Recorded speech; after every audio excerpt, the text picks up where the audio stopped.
Hello, and welcome to episode number 696 of Smart Podcast Trashy Books. I'm Sarah Wendell, and once again, my guests are all of you. It is time for more holiday wishes. This week, we are talking to Rae A, Josephine, and Sneezy, and we're going to be talking about romance bookstores, road trips, luxurious bidets, webtoons, and of course, books. We are traveling as far as Taiwan for this episode, and this should be the last of my laryngitis. Hooray for all of us. I have a compliment this week, which makes me exceedingly happy. To Joanne BD, you have a flawless internal compass. Not only do you know where you're going or how to get out of the department store you just entered, but you know the kindest words and the most compassionate way of being. If you would like a compliment of your very own, have a look at patreon.com/smartbitches. Our Patreon community is the reason there are no dynamic ads before or after this show. With listener support, I was able to turn off all dynamic ads, the ones you hear immediately before or after an episode, to avoid ads for ICE and other right-wing propaganda. So instead of Patreon offering ad-free episodes, our Patreon community made every episode free of dynamic ads for every listener. Thank you. In addition, Patreon support helps me procure more episodes of Romantic Times. It keeps the show going and helps ensure an artisan handcrafted transcript from Garlic Knitter. Hey, Garlic Knitter, your support means a lot. And if you would like a sample of the bonus content, there is a collection at Patreon of free bonus content for you to sample. And you can gift a membership. Did you know this? Patreon.com/smartbitches/gift. There'll be a link in the show notes should you wish to gift a Patreon membership. And if Patreon support is not in the cards, may I please ask you to leave a review for this show wherever you listen. Most of all, thank you for being here. I'm honored you're listening. And one more thing, there is still time to order from the Smart Bitches Candle Collection. Yes, I enjoy saying that. I partnered with Wax Cabin Candle Company, an independent small chandlery, to offer 2 limited edition candles just for the holiday season. They are on sale now through early January 2026, and you can buy one or both in a gift set. The Smart Bitches 20th anniversary candle is an 11-ounce hand-poured soy candle with notes of sea salt, book pages, sandalwood, and jasmine.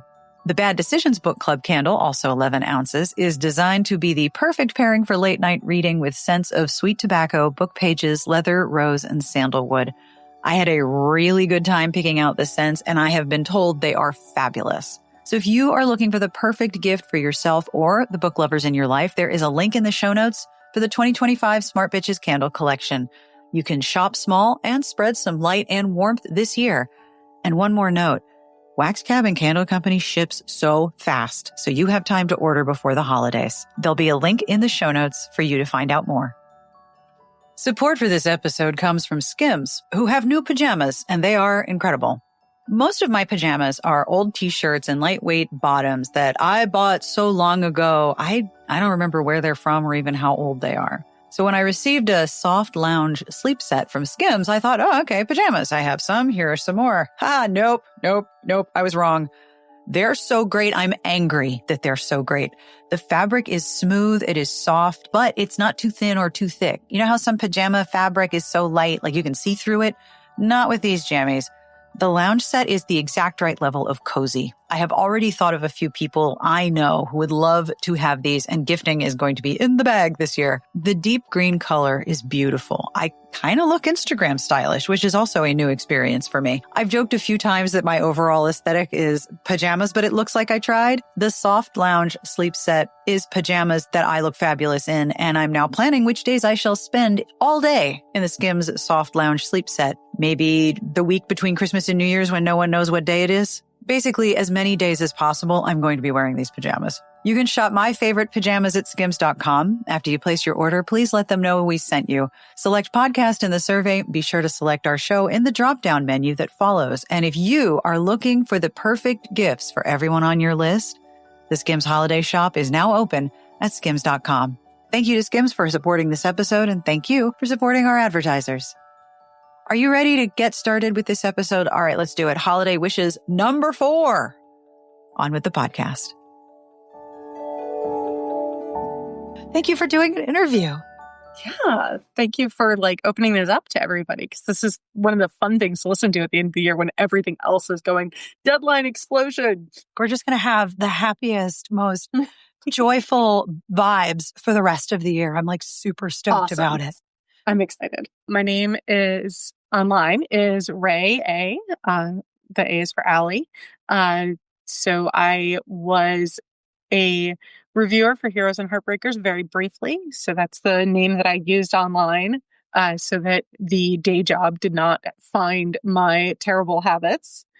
And I am located in Central North Carolina. Well, hello there. Heroes and Heartbreakers. Oh my gosh, what a blast from the very recent past. I know. It's like, hey, we died and put ourselves away because we're not doing this anymore. And like, I'm like, okay, that's not terrible, because, okay, it got weird at the end, but I think that happens. I deeply, I can't even explain the depth of emotion, how much I love when we're looking at RT and there's all of these ads for the different publisher book blogs. Right? I'm like, I miss you guys. I miss all of you. I just need you to know. Yeah. The one RT I went to, they were very much like, oh my God, come find us and see us at these sites. Like we'll have these events. Please come talk to us and talk to our authors. And I was like, yes, totally going to be there. So like, I got to go hang out, and I have some really great pictures of the one RT I went to in Atlanta. And that was a good one. Authors. You had a good one too. The Atlanta RT was fantastic. Yeah. And your panel was fun, so that was exciting. Thank you. Was this the one where we ran around the room and took book recommendations? Eventually, there was a game that started it, and oh yeah, I was doing games a lot too. Yeah. Those were my favorites at RT though. I loved the sessions that were a game or interactive. Yeah. Like so much more fun. I don't want to talk the whole time. That's boring. Talk to me. Right. Talk to me. I'm going to run around the room with a microphone like Phil Donahue and ask you about book recs. I think we got there at the end, but we started with games and review and like panel discussion. So that was fun. Oh, book blogs. And yet, still here. Yep. It's very exciting. It's very exciting for me, let me tell you. So what book or books rocked your world this year? So I've fallen into the romantasy world with everybody else. Ooh, romantasy. And at the recommendation of one of my coworkers, I read Quicksilver and then got very, very mad at her because it ends with so here we are now. And this was back in March. And next week, book 2 is releasing. Or actually tomorrow night. God. So like back in March to tomorrow. And I'm just like waiting and waiting and waiting. So it's like, yeah. I'm just envisioning all of these readers on the edge of a cliff with their fingertips hanging off the edge. Like you turn your readers into the cliffhangers. Yep. It's like, all right, are we there? Are we there? Are we there yet? Are we there yet? Can I let go and read the next one? Can I let go? Yeah. Are you going to reread the first book before you read the second? Not only am I going to reread it, but I had to pick up a hard copy so that I could actually draw in all the notes, because the book, when I initially read it, was from the library. Oh. And so right in there. Now, right? So now I need to like read it for real and have my own copy, because while I do have a very nice Kindle, the fact that they started being like, so these are leases, you haven't actually bought anything, freaks me a little bit out. I mean, fair. Absolutely fair. So anything I want to actually keep, I'm getting physical copies of. So the book that rocked your world was Quicksilver. Yes. How much time have you devoted, like how much time have you blocked off to read the sequel? Are you going to disappear? Are you going to go into witness protection? So the kids are in school next week on Monday, Tuesday. I am not. Excellent. So there will be a probably like full-on deep dive reread of Quicksilver going through this week at a nice leisurely fashion. And then I will probably read Brimstone and probably read Brimstone again or read both of them again, because there are some books where I have to immediately go, wait a minute, because there's things that happened. And now I have to go find it and go, wait, I remember this. I think that is an outstanding schedule for an anticipated book. Like, I will be thinking of you on Monday and Tuesday, like, go, go, go. This is great. Go, go. Yeah. I am so excited that you have a new book. Like, I am so genuinely excited for you. And I got a ticket to the midnight release at a local romance bookstore that is just opening. Oh, that's so great. What bookstore? I will make sure to link to it. It's called Brightside, I think. So this is in Raleigh. And they're calling their first one the prologue because it's not their permanent space. But I will make sure to get you the link for it because they just had their grand opening like 2 weeks ago for the prologue space, and then they're going to open, I think, in the spring. Oh, that's so exciting. Yeah. And they're starting to do author events and things like that. So it's, Brightside Books and Wine is the store. All you had to say was Books and Wine. Yep, got it. I first of all, I love the prologue. We're temporarily opening, and then we're going to relocate. Number 2, pairing it with a wine bar. So smart. Yeah. We need like a bus road trip to go to as many as we can all across the country. Funny enough, that leads into the thing that I put in my notes. So I am mumble, almost 50. And I saw this thing on Threads, probably, or Blue Sky. I don't remember which, but it was somebody talking about for their 50th birthday, they were going to go to 10 different bookstores and buy 5 books at every one. And then they have 50 books and for their 50th. And I said, I will take that idea. That is so clever. I love this so much. You made a note about this, and I'm so glad that you did that because I would not have known to ask you. This is such a great plan. So, and I have a bunch of girlfriends that read. Like, I've got 2 good friends of mine that we get together like once a quarter, and like one of them is inevitably at this lake house, and we spend the entire weekend reading and get together for food and then talk about what we're reading and then go back to reading in our separate corners.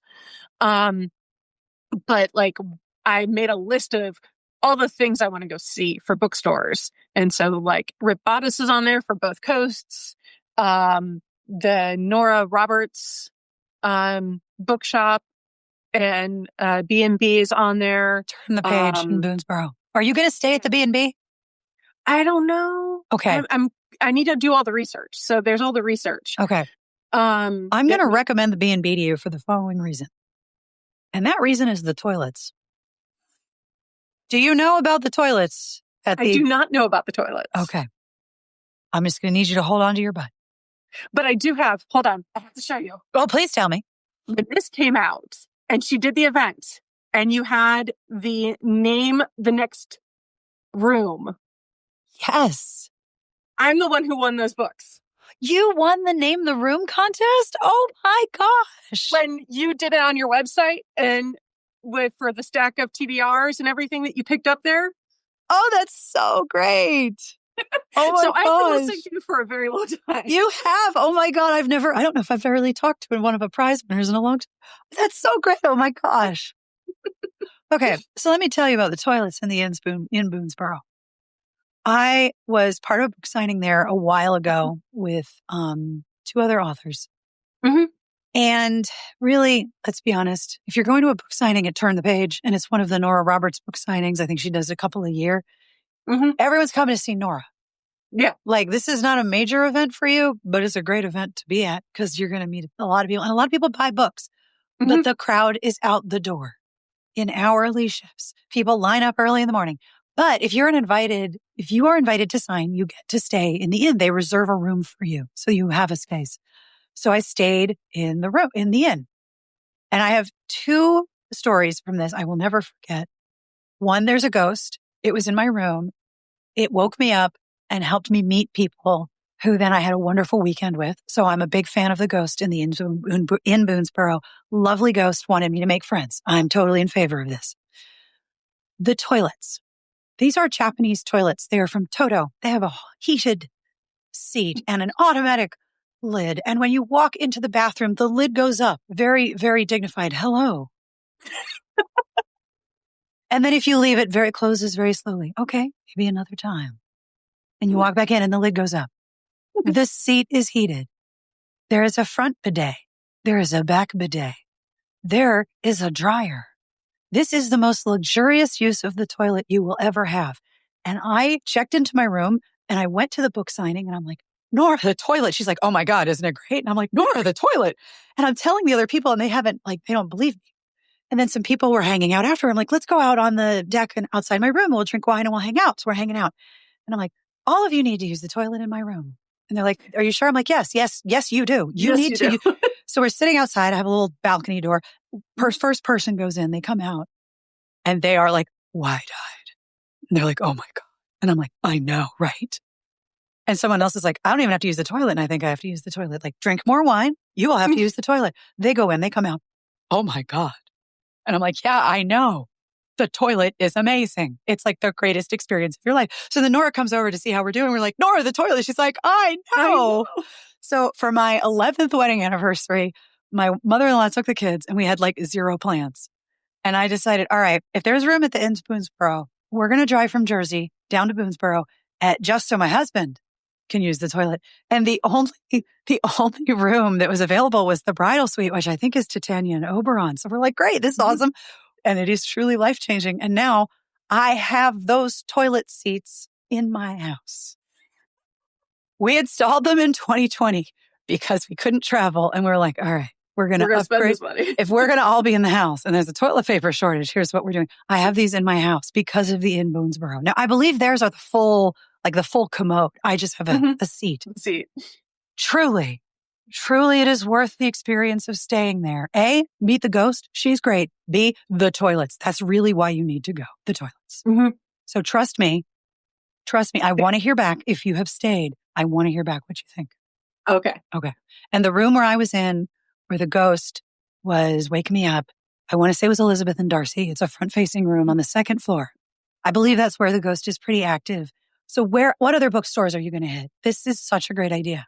So because we're going to do Rip Bodice Brooklyn, we're also going to do the Drama Bookshop and Strand in New York City. Of course. Then we were having fun with this. And of course, because day job is product management, this means there might be a spreadsheet. I was going to say there's a spreadsheet and an Airtable, isn't there? Yeah, it is. And it's grouped by like geographic city so that I can tell my girlfriends who are all about the same age. I was like, okay, pick what city you want to join me for. I love it. Because then it's a thing and we just go and have fun. Okay. That is so fantastic. I hope you document every part of it. I plan to. So Love Sweet Arrows on here. Yep. Montgomery and Taggart. Yep. Politics and Prose, which is apparently in DC and comes highly rated as a place to go do things. It's okay. Their romance section isn't robust, but it is a centerpiece of DC. If you are going to be in DC, though, East City Bookshop is great. They are lovely. And there is a romance bookstore. It is in Alexandria. Alexandria is across the river from DC. So if you're going to be in DC, you're going to want to go to Friends to Lovers. Okay. You can take the metro there. It's not like, oh my gosh, it's in Virginia. No, it's like right across the river. Okay. It's the DC very close DC suburb part of Virginia. Friends to Lovers is fantastic. And then let's see what else is on here. A place called The Wild Rumpus is a kids bookstore, so not romance, but it sounds freaking adorable. The Book Loft, which is apparently one of the best used bookstores in the world. It's also conveniently in Columbus, which is where my best friend lives, so that's really easy. There's one on here called The Last Bookstore, and apparently because the pictures of it were amazing. I mean, why not? Right. Bookstore owners have gotten so smart about making the space a visual destination. Yep. Like you don't want to just be there. You want to show people that you are there because it is so there is a mural on the wall at Friends to Lovers and it's gorgeous. Like the whole store is just adorable. I did an event there and I was like, can I just move in? I'll be out of the way. And then I jokingly put Foyle's Bookshop on here because it's in London, but the pictures were astounding. The last place is actually Boston Public Library, for the sole reason of Mari Carr and Lila Dubois have really killed me on having to go see this place. Because I don't know, they wrote Master's Admiralty and Trinity Masters, and the Trinity Masters is the US version, and their secret base is in the basement of Boston Public Library. Oh, wow. So, yeah. So that's when I was not sure I'm going to get there, but could be fun. That's fantastic. First of all, I am 50. Mm-hmm. The 5 in the front is fucking awesome. Be ye not afraid. It is dope. It is kind of fantastic because it's one of those things I think I actually heard it first on you. The number of fucks that you give. Oh, yes. That's me. Drastically drops. Oh, yes. Exponentially. Have like a third of a fuck for the whole year. Exactly. And I'm like, I have to hoard those. So sometimes they get spent on things like, hi, you have a job and you have to earn money. Oh, So God, yes, you will give fucks over here. Yep. But that means you are drastically limited beyond that. Yep. You can summon the will to live about. I honestly think that a major component of aging and maturity is just figuring out what you actually have to care and spend energy on. Right? I have trimmed my list of things that I give about to a very manageable level. I think that's the best part of aging. You gain the perspective to be like, does this actually matter? Yes, no. Is it going to impact the world? Maybe my small portion, but that's about it. Okay. Yep. I will care at this level because that's the appropriate level. So what are your wishes for 2026 for everybody? I would like it so that people have the brain space to do what they want to do and focus where they want to focus. Because I have a chart of like my reading and everything's been rereading. Like so much of my reading this year has been rereading because I don't have the brain space to go find new. Oh, and of course not. I don't like, there's stuff at work, there's stuff in the world, there's stuff with kids. I don't have the space, and I want 2026 for me and for everybody else to have the space to be able to go experience new or focus where they want. Yes. I think a lot of rereading has happened this year simply because our brains are so tired. We can't do all the initial construction work of a new world. Mm-hmm. Or I also think that there's a relation to the fact that books are really, really long right now. Like, if you love a good 700-page book, more power to you. That is not for me. But once you enter that world, you can be in it for a good old long. Exactly. You can be in that world for days and days. Yeah. Like, some of the things that I've been reading that have been new are maybe 150 pages, 200 pages. Mm-hmm. And unfortunately full of tropes and knitted together as if that's a plot. But it's mind candy. It's like, yep, I'm getting here and it's different. Okay, but I know these beats and I like how you're knitting it together. This is fine. Mm-hmm. But like, I want to be able to read the next big giant book that is going to have huge world building and be able to immerse myself in it without being pulled out because the world was on fire this week for whatever reason. I noticed that when I try to really get into a book, sometimes my brain cannot relax. Mm-hmm. Did something happen? Did something happen? Did something happen? That's exhausting. My brain could not settle. Mm-hmm. It's hard when your brain can't settle. So yeah, give it all the candy at once. Really luxuriate. Like, I love that idea that everyone would get a book this year to luxuriate in. Right? Yes. Books like a bathtub. A good one that never gets cold. Exactly. The nice slipper tub style. Yes. Where it's got the back support and a pillow. That's another point in favor of the, in Boonesboro, by the way, the bathtubs are great too. Nora does not fuck around with her plumbing, let me tell you. If anyone, suppose into the far, far future, Nora Roberts has ascended to the great library in the sky. Someone asks me for a quote about her. I have many things to say, but top among them is that she has out-fucking standing taste in plumbing fixtures. I will never be as good at her as at plumbing fixture arrangement and selection. It is an art. Trust me. You deserve it. Did you bring a joke? It is okay if you didn't. I did. This one's actually courtesy of the 15-year-old. Hell yeah. That's the best kind. So, what is the difference between a liter of butane and a liter of air?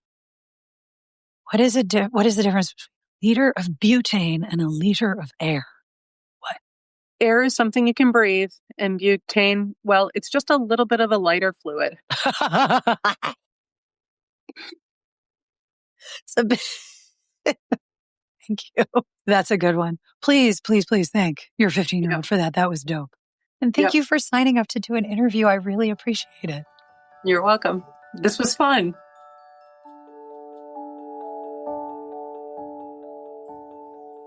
Hey, I am Josephine in the Discord, and I am in Maryland. So what book or books rocked your world this year? So the one I want to talk about, I of course had, 100 books that I wanted to squee about, but I narrowed it down. I've got one book, and if it's okay, I have one fan fiction. You can do both, and if you want to add a third book, that's cool too.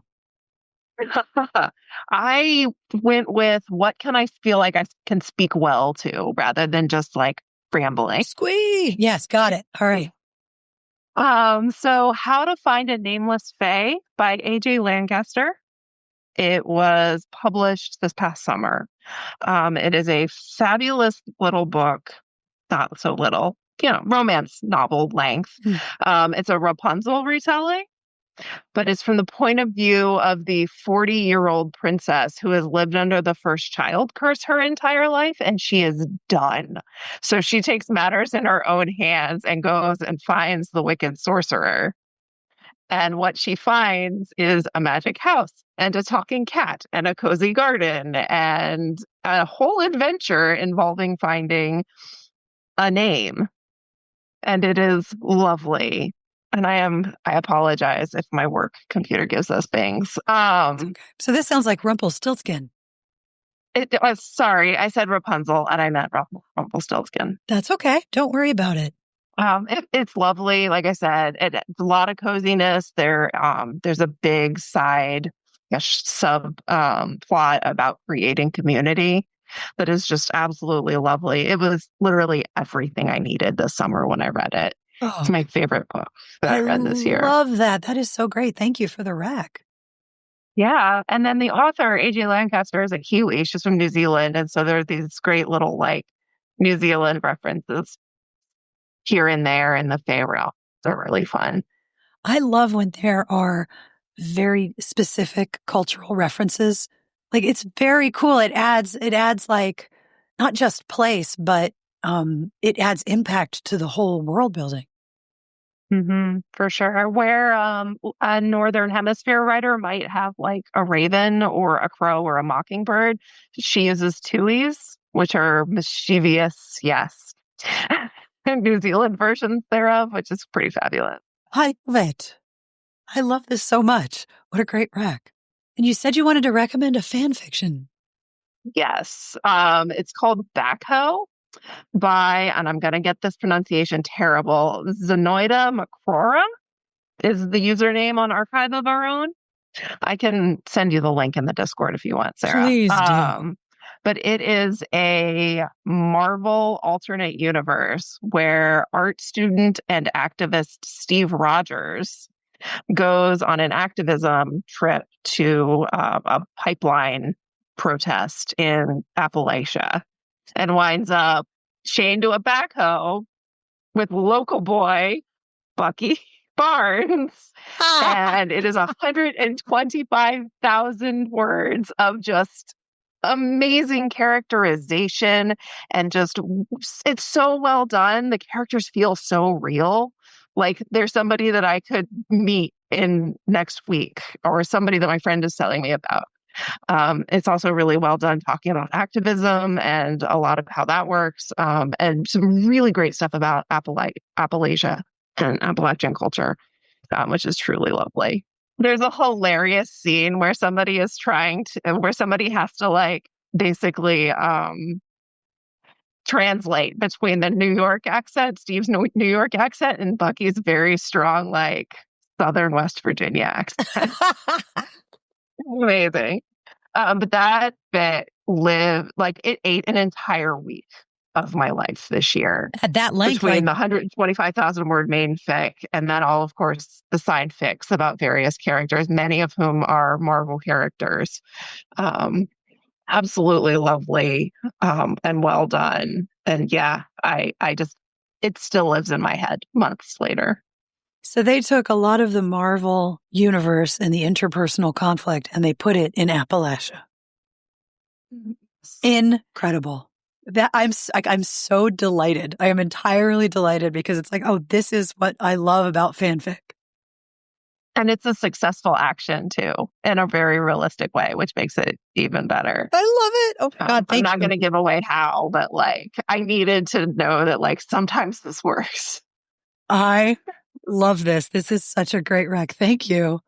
I love when people bring fanfic to the Holiday Wishes episodes. It's so fun.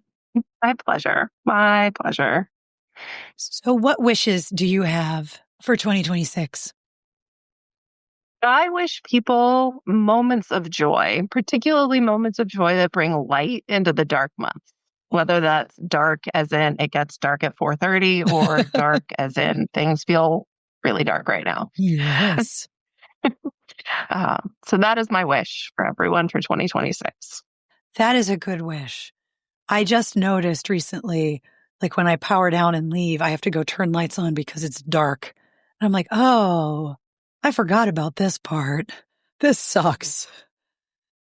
This is a tough part of the year for me. Yeah. It is a hard part. I'm finding that light wherever I can, whether it's literal or metaphorical. Oh, yeah.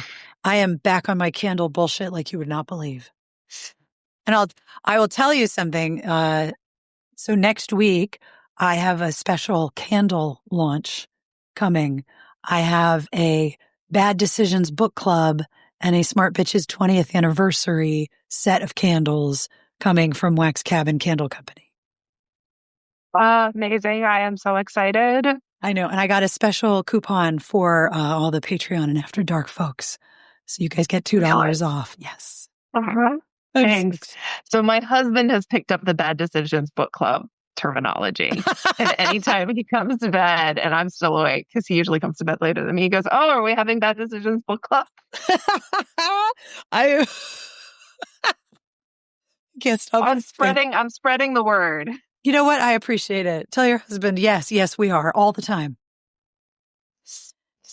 Because I love sleep, but there are times when I want to be awake and in this book more than I want to be asleep. And those are very important times. Oh, yes, absolutely. And for the record, both of my recs were Bad Decisions book club. Hell yeah. Moments for me. So. Did you bring a bad joke? It is okay if you did not. I did. Yay. This is also from my husband, who is a specialist in bad jokes. So everyone this time of year starts making a really big deal about their New Year's resolutions and what they're going to change. But I think for me, for 2026, I'm just going to stick by 1920 by 1080 for my monitor size. Little itty bitty screen. Oh, that's funny.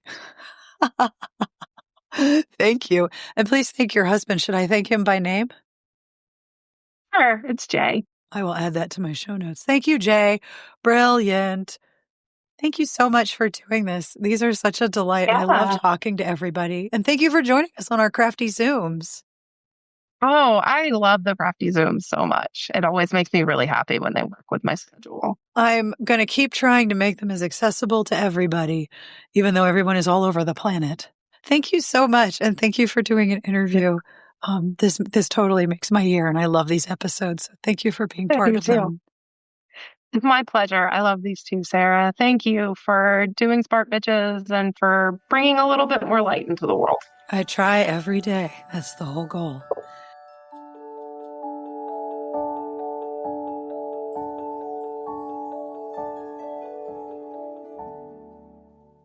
Hello, all and sundry. I am Sneezy from Bubbleland, aka Taiwan, purveyor of bubble tea, among other things. I love how you're like, I live in Boba Land. That's where I live. Listen, I'm milking it for as long as I'm here. I don't blame you. I mean, that's a really good thing to be excited about. I mean, boba. Listen, Taiwan is in a tense position. Celebrate the boba. Celebrate it. Right. Like I'm in this like weird space where I am at once like purposefully living under a rock and then being like, maybe I shouldn't live under a rock as I'm having bubble tea. Like, I don't know, man, but it just feels nice to just vibe sometimes. No, listen. Take it from me. Vibe hard. Vibe very hard all of the time. So I always ask, tell me, what book or books rocked your world this year? Tell me everything. Okay, I'm gonna do something a little bit cheeky. But in my defense, there's only three. I was good. In the cheeky sense. But I was so There's only three. I'm very proud, actually. Well done.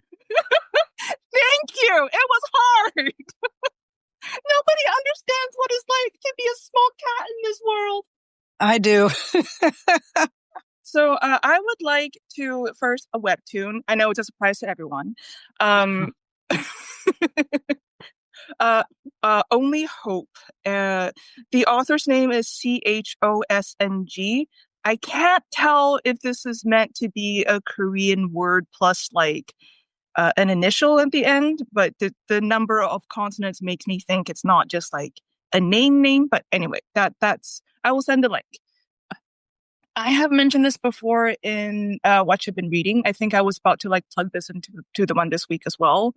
And it's not my usual vibe. I will say it's more thriller than Sneezy can usually handle. But there's also like a lot of cute moments, and it's like time travel, and it's like regression. And, if you go back in time by dying, does that mean the timeline you left continues, or does everything reset? Oh, that's a really hard time travel question. I don't know if I've seen that like explored anywhere. I don't know if they will explore it. Oh, hello, cat. Hello. That's Wilbur. He wants his dinner. Oh, hello, orange baby. I love you. So in this webtoon, I'm looking at the summary. So in this webtoon, this woman is married and she finds a hidden basement in his villa. She finds a secret. The house goes up in flames and she's killed by a mysterious man. And she wakes up 9 years in the past on the day that she would meet her would-be husband. And she has to figure out what is her husband's secret, who did the killing, and what choices is she going to make. Okay. I want people to love this webtoon as much as me, so I'll just do a small spoiler. It's like literally the first chapter, so it doesn't really count. The secret is that her husband is a murderer. Oh, crap. That's not great. Right. And he is slightly ritualistic about it, slightly sadistic about it. He recorded himself doing that shit, and he goes, I shouldn't have killed him so fast.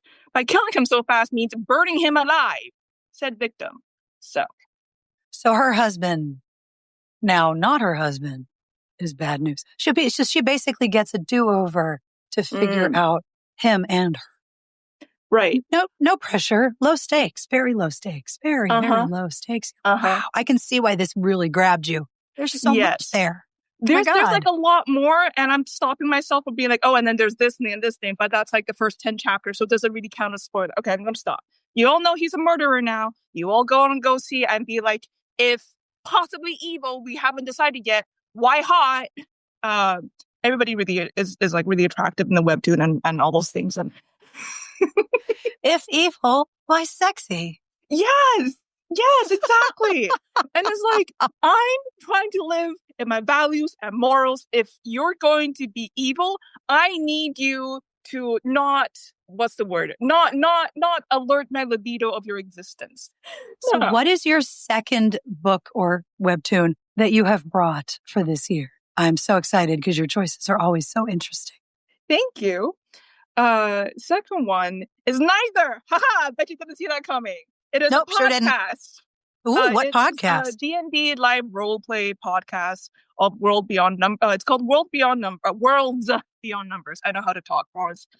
And it is the story in particular. There's like smaller stories that you can get. Sometimes I put them in public, and sometimes I have them behind their Patreon. But the main story is The Wizard, the Witch, and the Wild One, and it's a podcast. Anyone who's into like the live play D&D probably already know what I'm about to say. Brennan Lee Mulligan, Erika Ishii, Abria Iyengar, and Lou Wilson, they're the players, and then it's scored by Taylor Moore, and it is just the most beautiful, like you remember how audio plays, radio plays used to be a thing? Yes. It has a lot of that vibe, right? Because of the way it's scored, right? And then the acting, and then the sound editing. It's just it's insanely beautiful. It is a beautiful story. Oh, I love it. Yeah, I love it. yeah. That's fantastic. Yeah, and like it is like the kind of like queer, nerdy, and diverse kind of mix I really have been looking for in live D&D roleplay, because obviously like in nerd spaces you don't always get that, right? And nothing against, you know, the people who are like trying to bring that into into their work, like but it's just like, okay, but this is already here, and it's just that kind of feeling of like I don't have to like wait for the shoe to drop sort of feeling. Yep. Yeah. I understand completely. Yeah, and also let this be on the record, okay? If Okay. Abria Iyengar's partner ever leaves her, I am first in line. I will take no contest. I am I thirst for this woman. She's just so smart, and she's so generous as both a player and as a DM, and she's just So let it be declared that Abria is officially your number one crush. Understood. maybe. Who's to say? Maybe. I admit Who's to say? I mean, there could be a ranking. Who knows? So what next, girl? What next? Well, okay, this is the cheeky one, because it's the book I'm most looking forward to. And it's not a new book. It's Baroness Elsa by Irene Gammel, sorry. Gammel. Gammel? I hope I'm saying that right. And it is about Elsa von Freytag-Lorenhoven. Mm-hmm. And she was Baroness Elsa was a prominent artist during the Dada movement. And despite being technically a baroness, she lived in poverty and struggled immensely with mental health for basically her entire life, or at least during her career as an artist, and passed away, unfortunately, young. It was unclear whether it was because of a suicide or because of an accident, but she struggled with mental health either way. And it's kind of an open secret that the fountain credited to Duchamp is her work. Wait, what? No way. Yes way. No kidding. Wait, hold on. Yes, I understand. It's shocking, isn't it? I know. Wilbur is also very interested. He's very, very. So the basic like water fountain shape kind of looks like a personal. Yes, looks like a urinal on his head. That was her. Oh my goodness. Right. It's kind of an open secret. Because there's just too many things that indicate it was her, and the artwork makes a lot more sense if she's the one that made it. Because Duchamp, his whole thing was just like, oh yeah, I was like exploring the boundaries of art and what we think of as art, and there wasn't really anything of substance. But if you understand that it's something that that she made, then okay. So Richard Mutt was already an alias she was using, and the way the letters, the signing of it, like it matches her handwriting that we have. Really? Oh. And it's like, what artist will tell someone else to sign their work for them? Aren't art mysteries fun? So fun. And like you know, like you're I'm supposed to say, well, technically we don't really know. No, we know. And in your opinion, this is Baroness Elsa's work. Yes. Tell me the name of the book again. Is it called Baroness Elsa? Yes. So this is Baroness Elsa, Gender, Dada, and Everyday Modernity. Yes. Just a little light reading about Dadaism. Sure. Yeah. A little bit. It strikes me as like, from what I've read so far, it's not like super heavy. You don't have to have like a doctorate in art history to enjoy it, because it's meant for people to understand why it makes more sense for the fountain to be attributed to her, and also how like women has always had a place in arts. And it's not that it's not just that we need to make space for women in art. It's also that we need to like fucking notice them and not take away their work, right? Duchamp waited until she was dead, right? And people have mostly forgot she did this thing to say, oh yes, it was me. Like, it might have been misattributed to him while she was alive, but he waited until like she has passed away for a few years to be like, that was totally me. Yes, you can make reproductions. You're welcome. And it's not that we need to necessarily make space for women artists. We do. We need to foster and encourage women artists. We need to recognize in the past the space that they already occupied. Yes. That we never acknowledged. I completely agree. Absolutely true. Yeah. And like, okay, here's one more. This is also a common misconception. So I feel valid for mentioning this, just slipping it in. And we also need to fucking listen to women when they're telling us about their art. Like, yes, art is also up for interpretation, and the connection viewers have with art, like, that's whole valid and blah, blah. And also, when an artist tells you, hey, my giant flower paintings are not about vagina, don't just say, well, it doesn't matter what you say.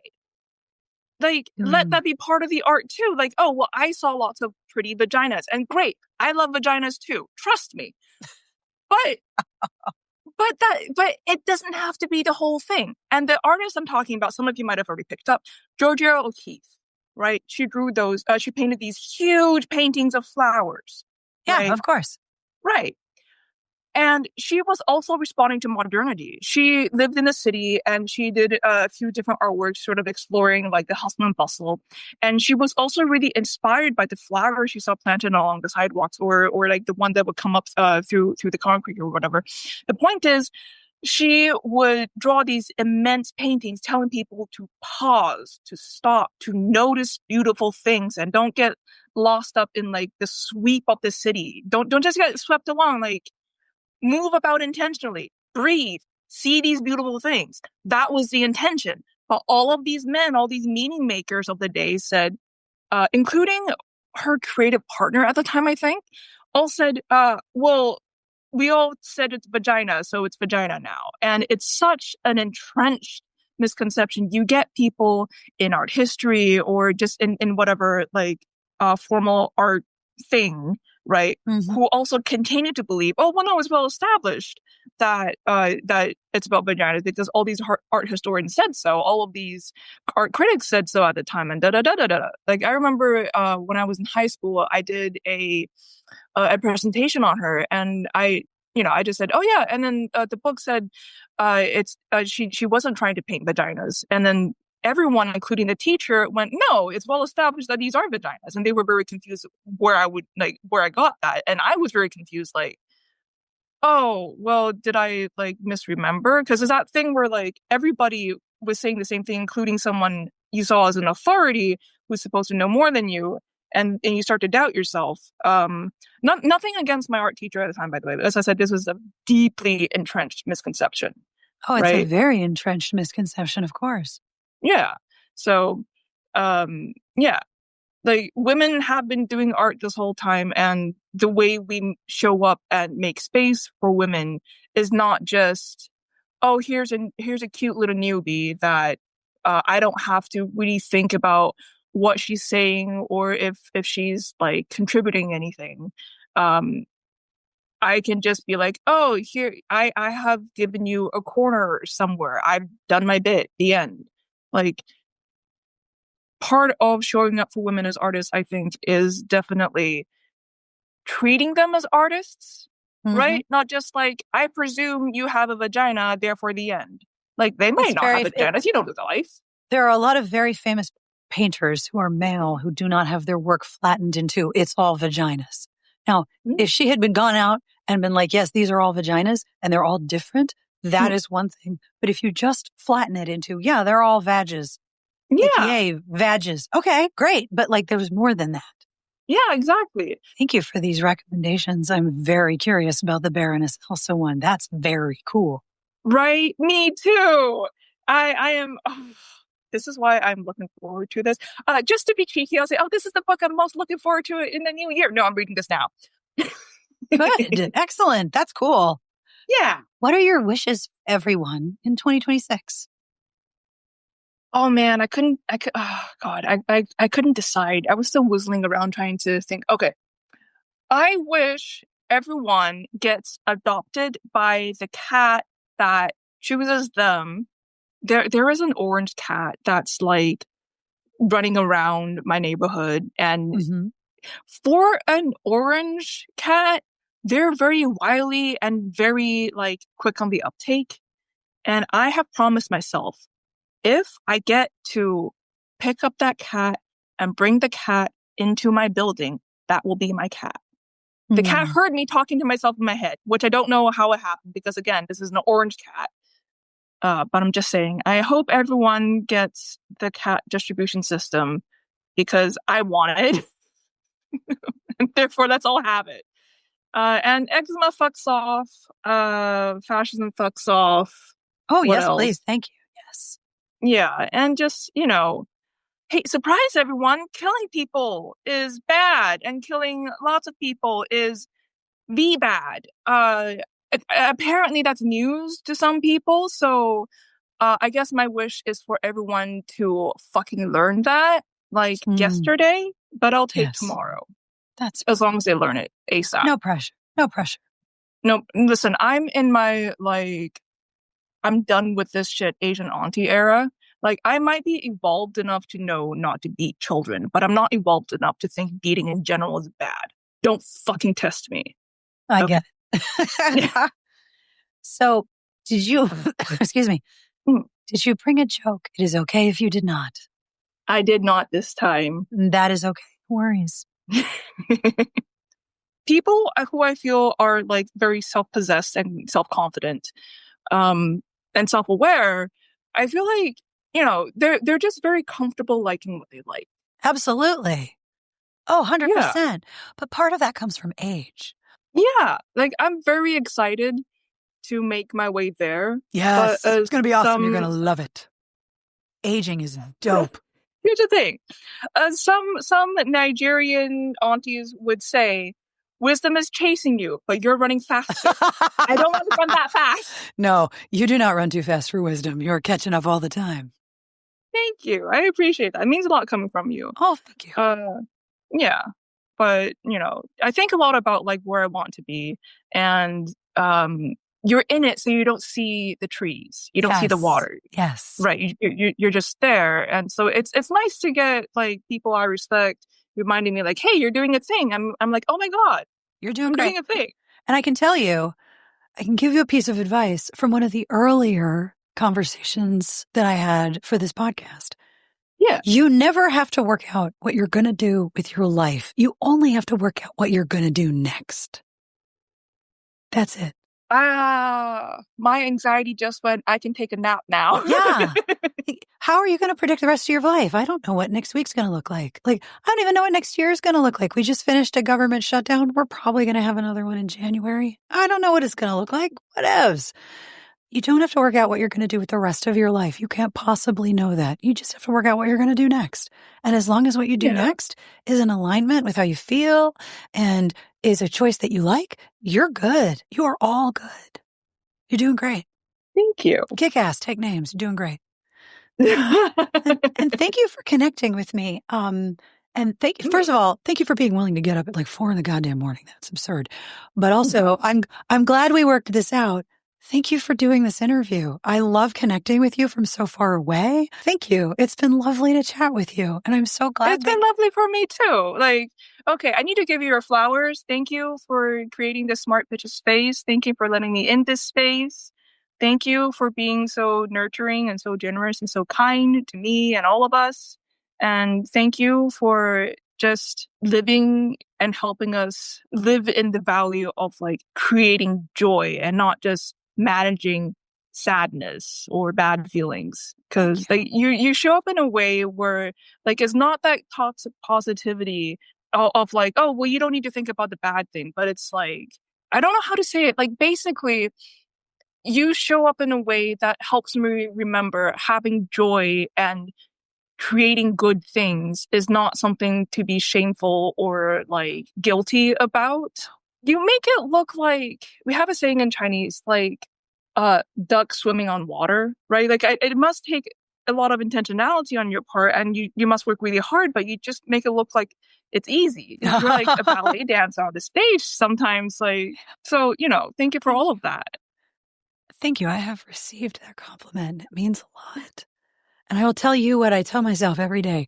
You do not need to wait to be worthy of joy. You do not need to wait. Every day, you should have as much joy as you want. Like shit sucks.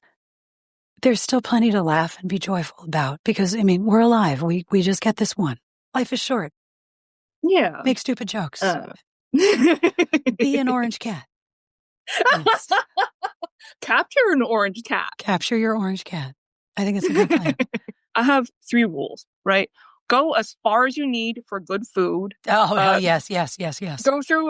Go through as many dictionaries as you need to read a good book, a good poem, a good whatever. Like, I don't care if it's in Farsi. Rumi, I'm coming for you. I'm coming. Okay? And then lastly, wake up as early or stay up as late as you need for a good conversation. Those are my rules.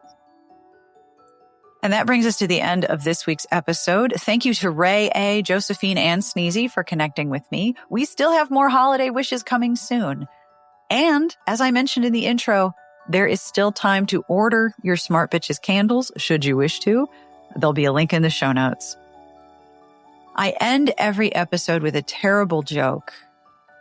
And I'm not going to leave you hanging, right? Okay, this one's so bad. This is for all of you Star Trek fans. Prepare to inflict this upon all of your relatives. Just know in advance that I'm very proud of you. This is from the other Borg cube. This is like my second take because I keep laughing. Okay. Did you know that Captain Kirk has 3 ears? It's true. Captain Kirk has 3 ears. A left ear, a right ear, and a final front ear. Final front ear. I'm sorry, I need a tissue. Okay, that made my day. I hope you're groaning. I hope you're groaning because, well, that was just delightful. Thank you, the other Borg cube. Final front ear. On behalf of everyone here, we wish you the very best of reading. Have a wonderful weekend, and we'll see you back here next week for more holiday wishes. And in the words of my favorite retired podcast, Friendshipping, thank you for listening. With your final front ear. You're welcome for talking.